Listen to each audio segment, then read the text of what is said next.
बच्चों, आज के इस संस्कृत के वीडियो में सभी का स्वागत है। और आज हम लोग कक्षा 6 की रुचिरा प्रथमोभागा का षष्ठ पाठ पढ़ेंगे, समुद्र तटः। तो समुद्र तटः के बारे में, समुद्र तटः का अर्थ होता है समुद्र का किनारा। तो इसके बारे में आज हम लोग जानेंगे। तो सभी बच्चे अपनी रुचिरा प्रथमोभागा का षष्ठ पाठ निकाल लेंगे और ये है पेज नंबर 35 पर। तो यहाँ पर हम लोग शुरू करेंगे समुद्र तटः पाठ। और पिछले वीडियो में हम लोगों ने वृक्षाः पाठ पढ़ा था और उसके प्रश्नों को पूरा किया था। और आज हम लोग यहाँ पे षष्ठ पाठ पढ़ेंगे, समुद्र तटः, जिसका अर्थ है समुद्र का किनारा। जैसा कि यहाँ पे दृश्य बना हुआ है और समुद्र के किनारे जो है बहुत से बच्चे यहाँ पर खेल रहे हैं और कुछ जो है मिट्टी का घर बना रहे हैं और बड़े जो है इधर उधर टहल रहे हैं और बच्चे खेल रहे हैं। समुद्र में लहरें जो है आ रही हैं और जा रही हैं। अब यहाँ पे हम लोग पहला अनुच्छेद पढ़ेंगे और पहले अनुच्छेद में यहाँ पर शुरू में दिया हुआ है एषः समुद्र तटः, यह समुद्र का किनारा है। एषः समुद्र तटः, एषः का प्रयोग जो है पहले पाठ में एषः चषकः से हुआ था, वहाँ पर भी एषः का प्रयोग था और यहाँ पर एषः समुद्र तटः है। तो यहाँ पे एषः का अर्थ जो है यह के लिए प्रयोग किया गया है, समुद्र तटः, क्योंकि ये पुल्लिंग शब्द है, समुद्र का किनारा।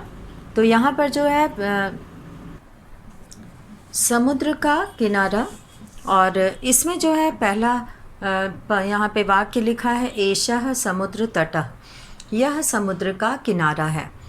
अत्र जनाः, यहाँ पर, अत्र मतलब यहाँ, अत्र का अर्थ है यहाँ, अत्र यहाँ, जनाः, जनाः मतलब लोग।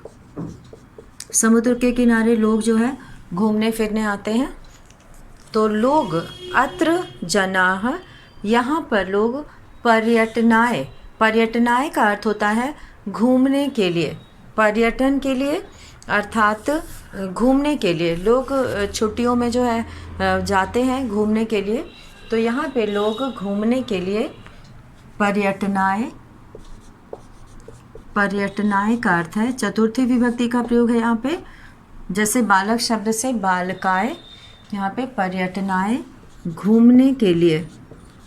तो घूमने के लिए जो है समुद्र के किनारे लोग आगच्छन्ति मतलब आते हैं।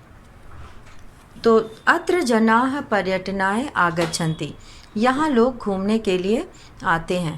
केचन तरंगैः, केचन मतलब कुछ, तरंगैः मतलब लहरों के साथ, केचन मतलब कुछ, तरंगैः लहरों के साथ। यहाँ पर तरंगैः, तरंगैः पद आया है, तरंगैः लहरों के साथ, लहरों के साथ। केचन मतलब कुछ, यहाँ पर केचन का प्रयोग जो है वो कुछ के लिए आया है, कुछ लोग, केचन कुछ, यहाँ पे लोग से मतलब है कुछ लोग, केचन मतलब कुछ। तो यहाँ पे कुछ से मतलब है लोग। तो केचन का अर्थ होता है कुछ और यहाँ पे जनाः का मतलब है लोग। तो कुछ जो है तरंगैः क्रीडन्ति, लहरों के साथ, कुछ क्रीडन्ति मतलब खेल रहे हैं, कुछ लहरों के साथ खेल रहे हैं। केचन च, और कुछ, यहाँ पे कुछ लहरों के साथ खेल रहे हैं। और केचन च, और कुछ नौकाभिः, नौकाभिः मतलब नाव से, नौकाभिः, नौकाभिः नावों से, नाव से, वहाँ पर नाव भी है।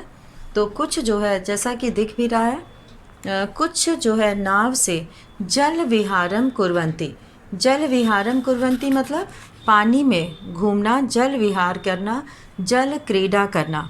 जल विहारम, जल विहारम, जल क्रीड़ा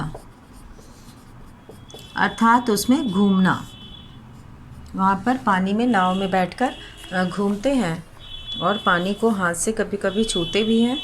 तो केचन च, और कुछ नौकाभिः, नाव से जल विहारम कुर्वन्ति, जल विहार करते हैं, जल क्रीड़ा करते हैं। तो इस तरह से यहाँ पर तेषु केचन, उनमें से कुछ, तेषु मतलब उनमें, तेषु, तेषु का अर्थ है उनमें, उनमें कुछ जो है, तेषु केचन कंदुकेन क्रीडन्ति, उनमें कुछ, केचन मतलब कुछ, कंदुकेन गेंद से, क्रीडन्ति मतलब खेल रहे हैं। कंदुकेन का अर्थ है गेंद से। यहाँ पर कंदुकेन, कंदुकेन का अर्थ है गेंद से। तृतीया विभक्ति एक वचन का प्रयोग है, कंदुकेन, बालक शब्द से बालकेन होता है। यहाँ पे तृतीया विभक्ति एक वचन का प्रयोग हुआ है। तो केचन कंदुकेन क्रीडन्ति, कुछ गेंद से खेल रहे हैं। बालिकाः बालकाः च, लड़कियाँ और लड़के। यहाँ पे बालिकाः लड़कियाँ, च का प्रयोग है बालकाः के बाद, तो लड़कियाँ और लड़के। जब हम लोग इसका अर्थ करते हैं तो च का प्रयोग बीच में करते हैं, क्योंकि हम लोग हिंदी में अर्थ करते हैं तो च का प्रयोग बीच में करते हैं, और जब संस्कृत में प्रयोग होता है तो ये दो के बाद इसका प्रयोग करते हैं। जो भी दो, तीन या चार जो भी हम बताना चाहते हैं उसको कहने के बाद च का प्रयोग किया जाता है। तो यहाँ पे बालिकाः बालकाः च, लड़कियाँ और लड़के, बालुकाभिः, बालुओं से, बालुकाभिः बालुओं से, बालुका गृहम, बालू का घर, रचयन्ति, यहाँ पे रचयन्ति का अर्थ है बनाते हैं। और कुछ जो है बालुकाभिः, बालुओं से, बालुका गृहम, बालू का घर। यहाँ पर बालुकाभिः, बालुकाभिः का अर्थ है बालुओं से, बालुओं से, बालुका गृहम, बालुका कहते हैं बालू को, बालुका गृहम, बालू का घर या बालू का घरौंदा, बालू का घर या बालू का घरौंदा भी कहते हैं। तो यहाँ पर कुछ जो है वो बालू का घर या घरौंदा जो है बनाते हैं, इसको घरौंदा भी कहते हैं। तो इस बालू का गृहम, बालू का घर या घरौंदा। तो कुछ जो है वहाँ पर बालिकाः बालकाः च, लड़के और लड़कियाँ, बहुवचन का प्रयोग है दोनों में ही, इसीलिए यहाँ पे क्रियापद जो है वो रचयन्ति का प्रयोग किया गया है, क्योंकि यहाँ पे बालिकाः ये भी बहुवचन है प्रथमा विभक्ति, और बालकाः च ये भी जो है प्रथमा विभक्ति बहुवचन है। तो इसी के कारण यहाँ पर रचयन्ति का प्रयोग हुआ है। तो बालिकाः बालकाः च, बालुकाभिः बालुका गृहम रचयन्ति, लड़के और लड़कियाँ और लड़के बालुओं से बालू का घर बनाते हैं। रचयन्ति मतलब बनाते हैं। मध्य मध्य, यहाँ पर एक पद आया है मध्य मध्य, जिसका अर्थ होता है बीच बीच में। समुद्र के किनारे बीच बीच में लहरें आया करती हैं, तो यहाँ पर उसी का वर्णन है कि बीच बीच में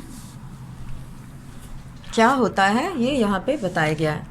मध्य मध्य, मध्य मध्य अर्थात बीच बीच में।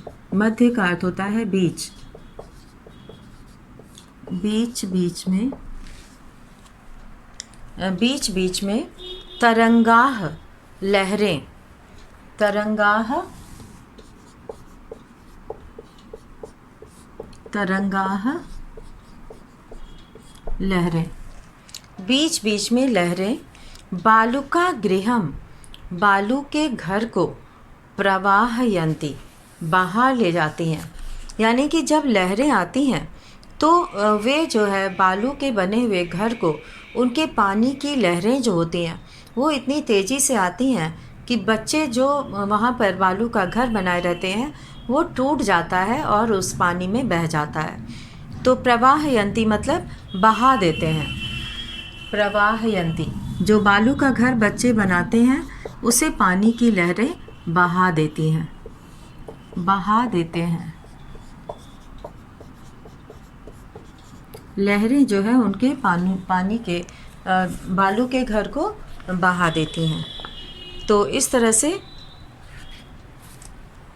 लहरों के कारण जो है उनका घर बह जाता है।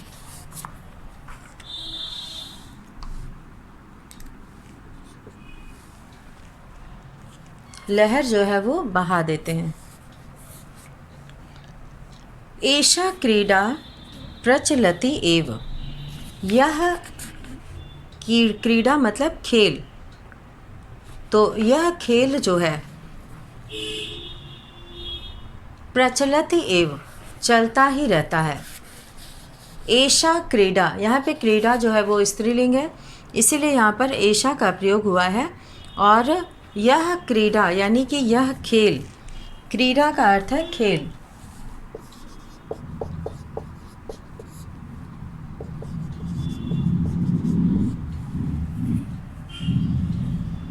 बालू के घर को बहा देती हैं।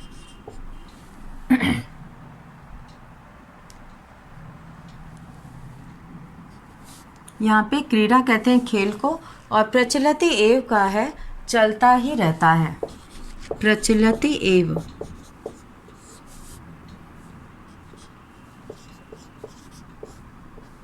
चलता ही रहता है।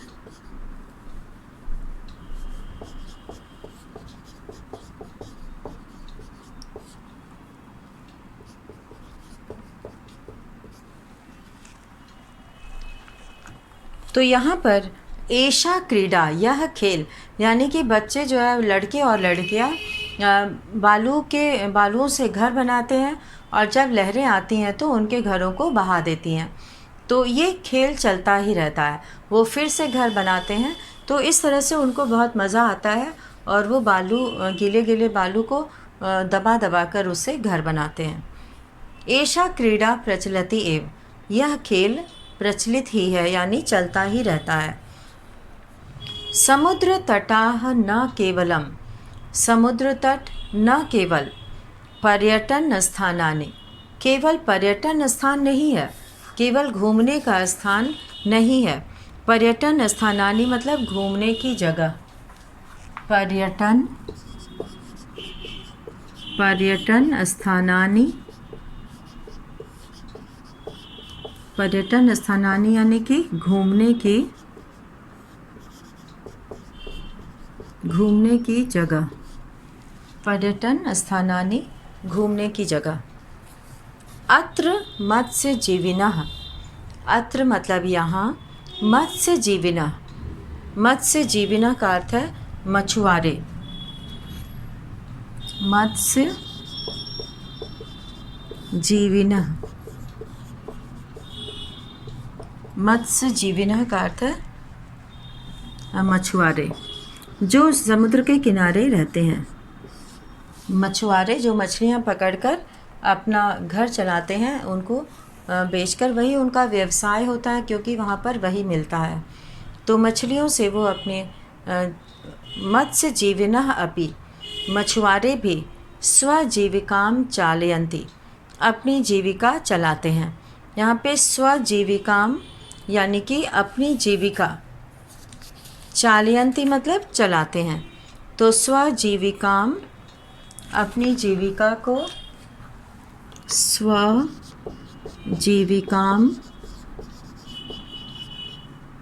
स्वजीविकाम अपनी जीविका को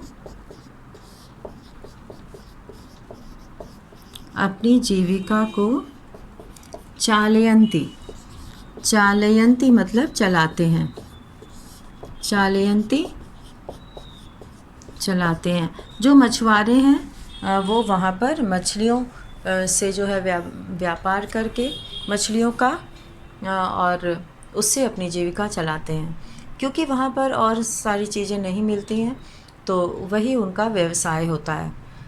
तो अत्र मत्स्य जीविनः, यहाँ मछुआरे अपि मतलब भी स्वजीविकाम चालयन्ति, अपनी जीविका चलाते हैं। तो ये था पहला अनुच्छेद। इसे एक बार हम लोग फिर से करेंगे। एषः समुद्र तटः, यह समुद्र का किनारा है। अत्र जनाः पर्यटनाय आगच्छन्ति, यहाँ पर लोग घूमने के लिए आते हैं। केचन तरंगैः क्रीडन्ति, कुछ तरंगों के साथ, कुछ लहरों के साथ खेल रहे हैं। केचन च नौकाभिः जल विहारम कुर्वन्ति, और कुछ नाव से जल विहार कर रहे हैं, जल क्रीड़ा कर रहे हैं। तेषु केचन कंदुकेन क्रीडन्ति, तेषु मतलब उनमें से, केचन मतलब कुछ, कंदुकेन क्रीडन्ति गेंद से खेल रहे हैं। बालिकाः बालकाः च, लड़कियां और लड़के, बालुकाभिः बालुओं से, बालुका गृहम रचयन्ति, बालू का घर बना रहे हैं। तो कुछ लड़के और लड़कियां बालुओं से बालू का घर या बालू का घरौंदा बना रहे हैं। एषा क्रीडा मध्ये मध्ये तरंगाः, बीच बीच में लहरें, बालुका गृहम प्रवाहयन्ति, बालू के घर को बहा ले जाती हैं। एषा क्रीडा प्रचलति एव, और यह खेल चलता ही रहता है। समुद्र तटाः न केवलम, समुद्र तट न केवल पर्यटन स्थानानि, घूमने का स्थान है। समुद्र तट केवल घूमने का स्थान नहीं है।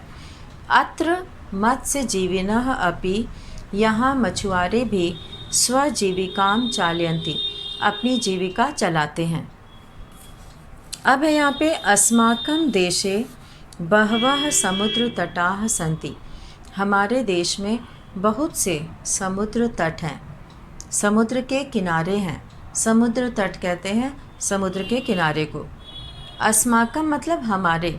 यहाँ पे अस्मद जो मूल शब्द है उसका षष्ठी विभक्ति का जो है ये बहुवचन का रूप है अस्माकं। अस्माकं का अर्थ होता है हमारा। तो हमारे देश में, देशे यहाँ पे सप्तमी विभक्ति का प्रयोग है। हमारे देश में बहवः बहुत से, बहवः मतलब अनेक, बहवः का अर्थ है अनेक।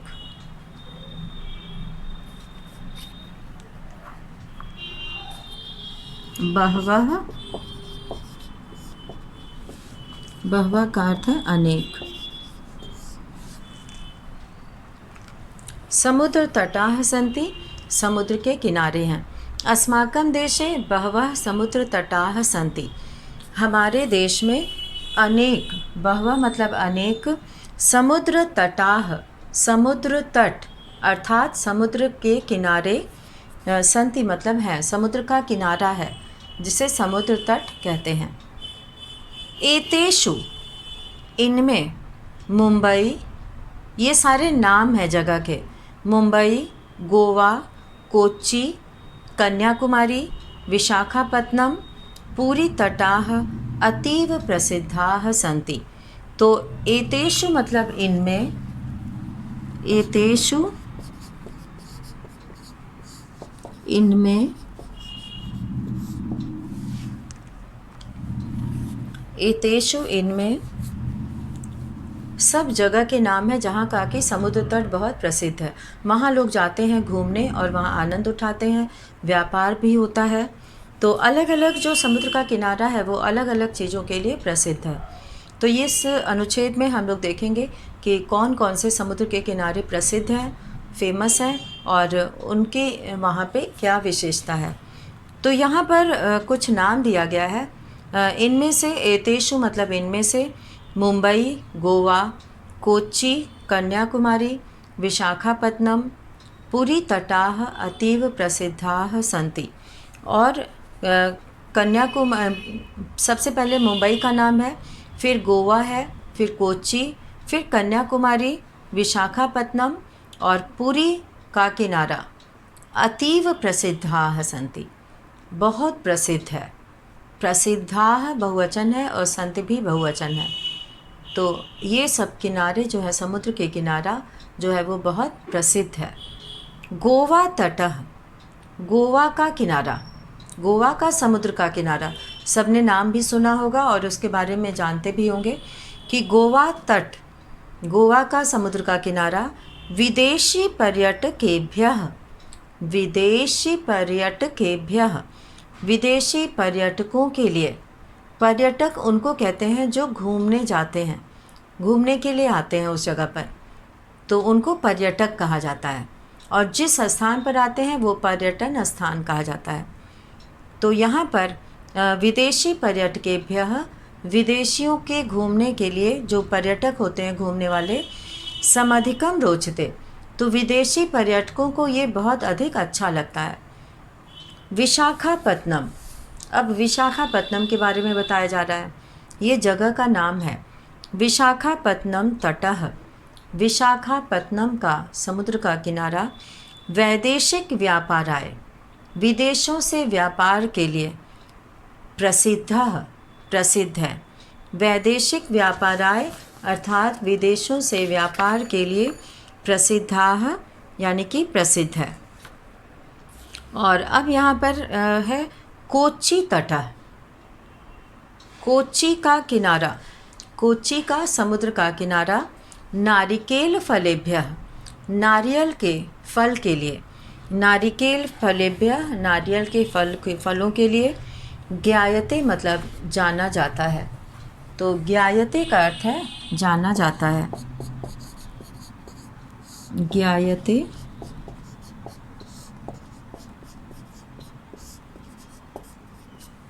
जाना जाता है।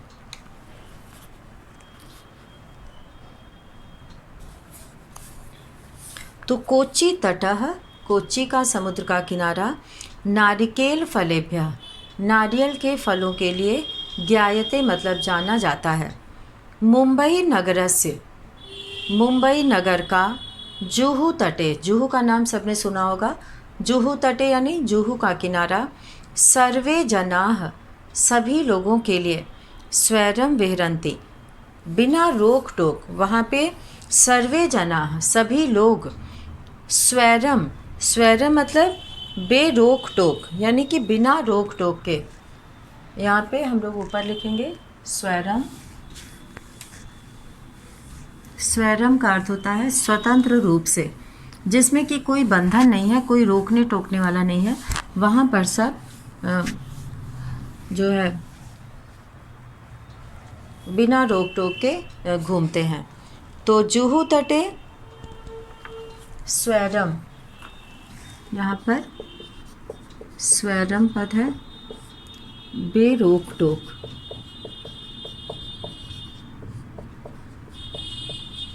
बिना रोके टोके, वहाँ पे कोई मना करने वाला नहीं है, कोई वहाँ पे रोकने वाला नहीं है।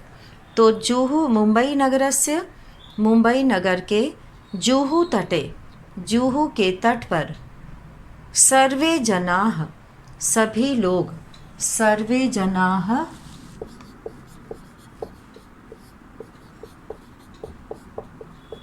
सर्वे जनाः सभी लोग, सर्वे जनाः सभी लोग, स्वैरम विहरन्ति बेरोक टोक यानी कि स्वतंत्र रूप से, विहरन्ति मतलब घूमते हैं, विहरन्ति, विहरन्ति का अर्थ है घूमते हैं, विहरन्ति सभी बेरोक टोक घूमते हैं।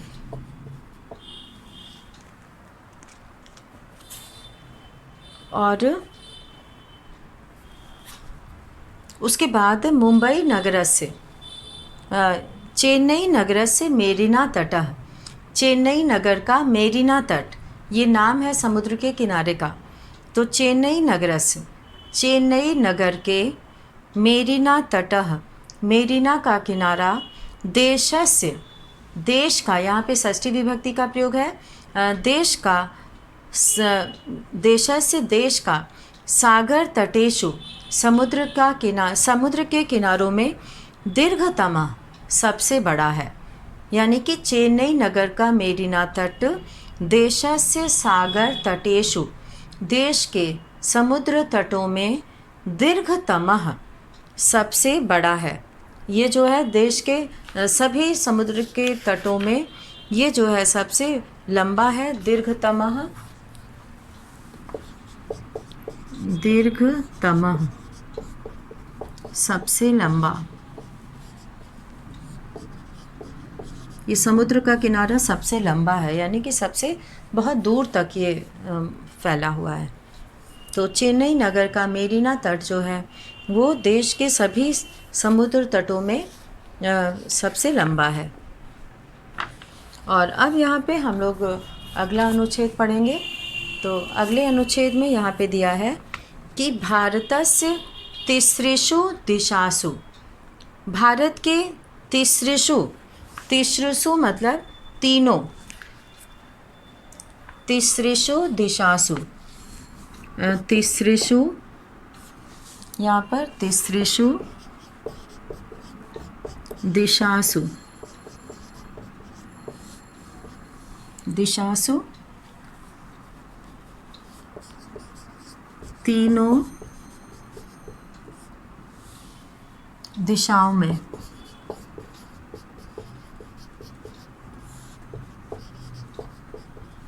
तीनों दिशाओं में, भारतस्य तिसृषु दिशासु, भारत के तीनों दिशाओं में समुद्र तटाः सन्ति, समुद्र का किनारा है।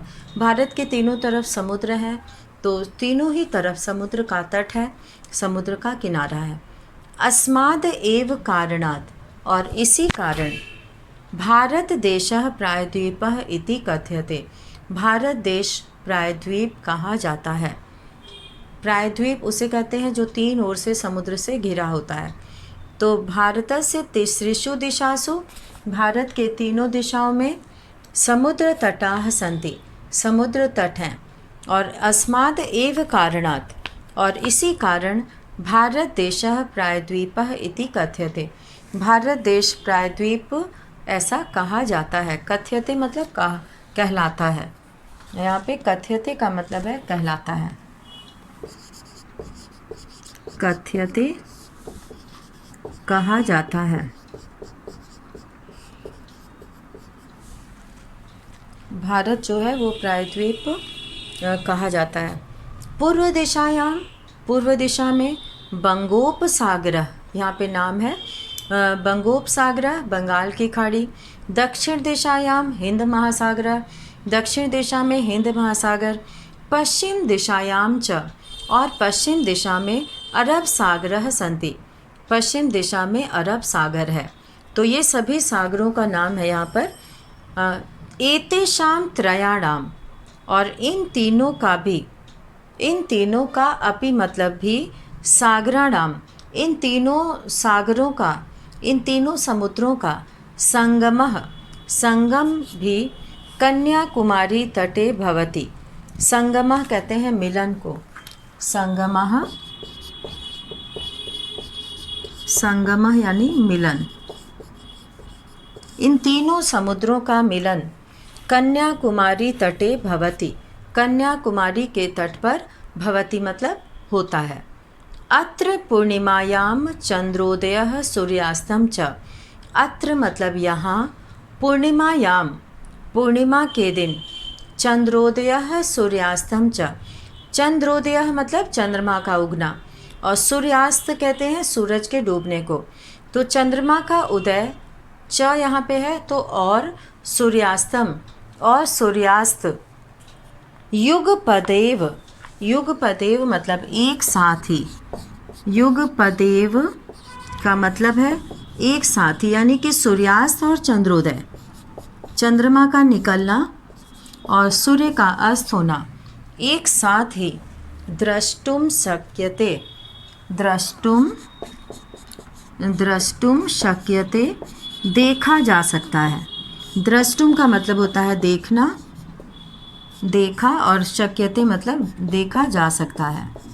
दोनों का मिलाकर अर्थ होगा द्रष्टुम शक्यते, देखा जा सकता है। तो यहाँ पर कन्याकुमारी के तट पर पूर्णिमा के दिन चंद्रोदय सूर्यास्तम च, चंद्रोदय मतलब चंद्रमा का उदय होना और सूर्यास्तम सूर्यास्त होना, युगपदेव एक साथ ही द्रष्टुम शक्यते, देखा जा सकता है। तो आज हम लोगों ने इस पाठ में समुद्र के किनारे के बारे में पढ़े, समुद्र के तट के बारे में, जहाँ की बहुत सारे प्रसिद्ध तट हैं भारत में, जो तीनों ओर समुद्र हैं और तीनों ही ओर जो है समुद्र के तट हैं, प्रसिद्ध तट हैं। तो इस तरह से हम लोगों ने प्रसिद्ध तटों के बारे में जाना, और कन्याकुमारी के तट की जो विशेषता है कि वहाँ पे सूर्यास्त और सूर्योदय एक साथ, चंद्रोदय और सूर्यास्त, चंद्रमा का उदय शाम के समय, चंद्रोदय और सूर्यास्त दोनों एक साथ ही देखा जा सकता है। तो आज के इस वीडियो में हम लोग इतना ही करेंगे, और अगले वीडियो में इसका प्रश्न हम लोग करेंगे। तो इसी के साथ आज का ये वीडियो यहीं समाप्त करते हैं। धन्यवाद।